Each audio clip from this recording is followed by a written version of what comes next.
Hello बच्चों, आज हम करेंगे वर्कशीट 13 और इसमें हम पौधे के सबसे खूबसूरत और रंगीन भाग के बारे में जानेंगे, यानी कि फूल के बारे में पढ़ेंगे। फूल तने या शाखा से एक छोटे से डंठल की सहायता से जुड़ा हुआ होता है।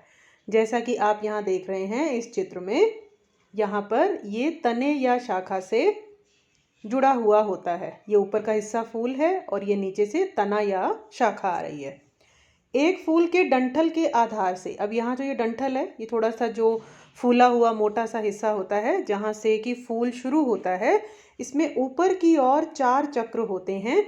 एक फूल में बाह्य दल, पंखुड़ियाँ, पुंकेसर और स्त्रीकेसर होते हैं।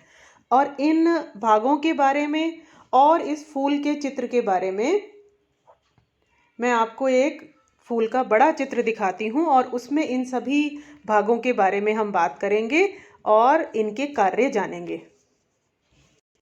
ये आपके सामने एक फूल का चित्र है। गुलाब के फूल का चित्र हम इसे मान सकते हैं, जिसे कि उल्टी तरफ से भी दर्शाया गया है।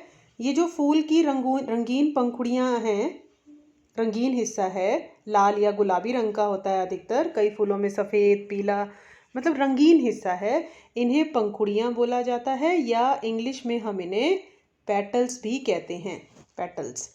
और ये जो इनसे थोड़ा सा साथ में जुड़े हुए आपको हरे हरे पत्ती नुमा संरचनाएं दिख रही हैं, इन्हें सेपल्स या बाह्य दल कहते हैं, सेपल्स या बाह्य दल। और रंगीन हिस्सा पंखुड़ियाँ। अब ये फूल का हम अंदर वाला हिस्सा, ऊपर का जो फ्रंट हिस्सा है वो देखेंगे और इसमें हमें फूल के प्रजनन अंग दिखाई देंगे। जैसे कि सबसे बीच में आप देख रहे हैं, ये एक नली और एक ट्यूब जैसी संरचना है जो नीचे जाकर के थोड़ी फूल रही है, और ऊपर ये इस तरह का टी आकार की संरचना है। ये पौधे का, फूल का स्त्री केसर है, यानी कि मादा जनन अंग है। और इस मादा जनन अंग को पिस्टिल या स्त्री केसर कहा जाता है। इसके भी 3 हिस्से हैं, जिसमें सबसे ऊपर वाला जो हिस्सा है इसे कहा जाता है वर्तिकाग्र, और ये जो नली जैसा आकार है इसे कहते हैं वर्तिका, और जो सबसे नीचे फूला हुआ हिस्सा है इसे कहते हैं अंडाशय। अंडाशय में छोटे छोटे अंडाणु होते हैं। ठीक है, ये है आपका स्त्री केसर, और ये फूल में अधिकतर एक ही होता है। और कई फूल ऐसे हैं, जैसे कि अगर हम इसे गुलाब का फूल माने या अपने गुड़हल के फूल को देखा होगा, अभी मैं उसका भी आपको बड़ा चित्र दिखाऊंगी जैसा कि हमारी वर्कशीट में दिया हुआ है। तो ये ऐसे फूल हैं जो अपने आप में कंप्लीट हैं, अपने आप में पूरे हैं, क्योंकि इनमें स्त्री केसर, मादा जनन अंग भी है, और ये जो साइड में आप धागे जैसी संरचना और ऊपर एक गोल हिस्सा देख रहे हैं, ये कहलाते हैं पुंकेसर, यानी कि नर जनन अंग। तो इन फूलों के अंदर स्त्री केसर और पुंकेसर, मादा जनन अंग और नर जनन अंग दोनों पाए जाते हैं। अब ये पुंकेसर के भी 2 हिस्से हैं। ये जो धागे वाला हिस्सा है इसे कहते हैं तंतु, और ये जो ऊपर गोल हिस्सा है इसे कहते हैं पराग कोश। और ये पराग कोश के अंदर छोटे छोटे से कण होते हैं जिन्हें पराग कण कहते हैं। तो आपको एग्ज़ाम में भी ये क्वेश्चन, जैसे फूल बना हुआ होगा, उसके हिस्से बनाए गए होंगे, और आपको इन हिस्सों के नाम लिखने के लिए पूछा जाएगा, ऐसा क्वेश्चन आता है। तो हम एक बार इसकी और एक ड्राइंग देख लेते हैं और गुड़हल के फूल का भी बड़ा चित्र देखते हैं। ये आपके सामने गुड़हल के फूल को एक कॉपी पे ड्राइंग करके दिखाया गया है और इसके विभिन्न हिस्सों को नामांकित किया गया है। ये वही हरे वाले हिस्से हैं जिन्हें सेपल्स या बाह्य दल कहते हैं। आप अभी छोटी क्लास में, यानी कि 6th क्लास के बच्चे हैं, तो आपसे यूजुअली फूल का डायग्राम बनाने के लिए नहीं आता है। फूल का डायग्राम चित्र पहले से बना होता है और आपको उसके पार्ट्स को, उसके हिस्सों को नामांकित करने के लिए क्वेश्चन पूछा जाता है। अब यहाँ पर ये जो हो गई, ये कहलाती हैं पेटल्स या पंखुड़ियाँ, और अधिकतर जो है ये जनन अंगों पर बात की जाती है, जैसे कि आपको सबसे बीच में ये दिखाई दे रहा है। अभी हमने एक चित्र के डायग्राम, फूल के चित्र में भी देखा था। तो ये जो चीज़ है सबसे ऊपर वाली, ये है वर्तिकाग्र, मैं आप लोगों को दोबारा ये चीज़ इसलिए करा रही हूँ ताकि आपको अच्छी तरह से लर्न हो जाए, और ये एग्ज़ाम के पॉइंट ऑफ व्यू से बहुत इंपॉर्टेंट क्वेश्चन है। ये वर्तिका है जो ट्यूब लाइक स्ट्रक्चर है, और ये जो नीचे है आपको दिखाई दे रहा है ये ओवेरी या अंडाशय है, और इसके अंदर जो है ये अंडाणु। ये तो हो गया स्त्री केसर। वर्तिकाग्र पहला हिस्सा है, वर्तिका दूसरा, और अंडाशय उसका तीसरा नीचे वाला हिस्सा होता है। इन तीनों को मिलाकर के बनता है स्त्री केसर। और ऐसे ही जो ये बहुत सारे धागे नज़र आ रहे हैं, ये धागे वाला हिस्सा है तंतु, और उसके ऊपर जो ये गोल हिस्सा है इसे कहते हैं परागकोश, और ये दोनों चीज़ें मिलकर के बनती हैं पुंकेसर। क्लियर? तो मुझे लगता है अब आपको ये फूल का चित्र अच्छी तरह से समझ आ गया होगा। अब हम वर्कशीट पर वापस चलते हैं। ये वर्कशीट में जैसे बाह्य दल के बारे में लिखा हुआ है, हरी पत्ती जैसी संरचना जो कि कली की रक्षा करती है, फूल की रक्षा करती है। ये फूल का सबसे बाहरी भाग है। पंखुड़ियाँ रंगीन भाग हैं, ये खुशबूदार होते हैं, ये कीड़ों को अपनी ओर आकर्षित करते हैं अपने रंग और अपनी खुशबू से, और ये दूसरा बाहरी चक्र बनाते हैं।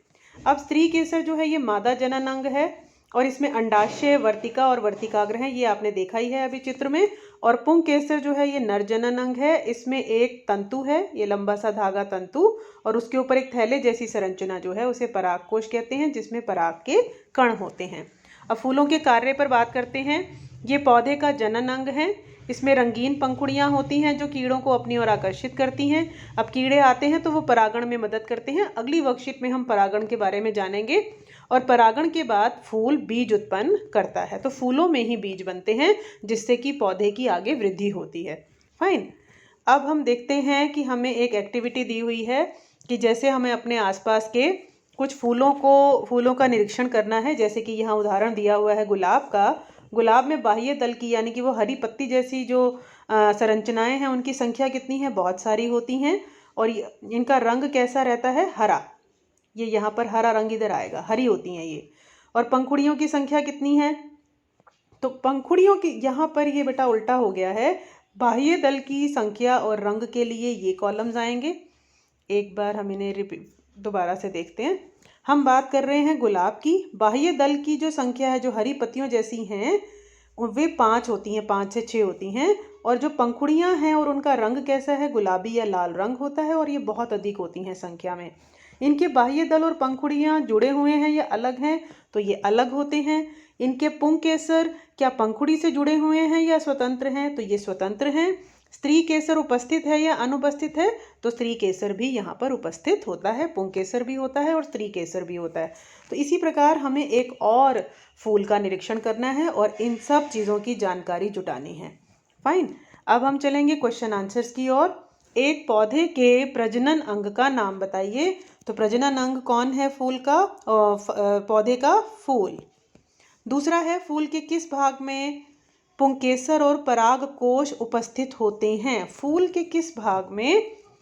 यहाँ पर भी ये गलत है कि फूल के किस भाग में तंतु और परागकोश उपस्थित होते हैं। तो आंसर आएगा पुंकेसर। पुंकेसर के ये 2 हिस्से होते हैं।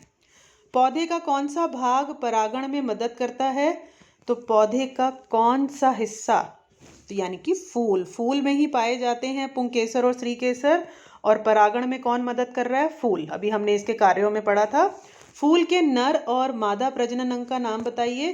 तो नर जनन अंग का नाम पुंकेसर है और मादा जनन अंग का नाम स्त्रीकेसर है। और 5वां क्वेश्चन यहाँ साइड में दिया हुआ है कि आपको इसको पहचानना है।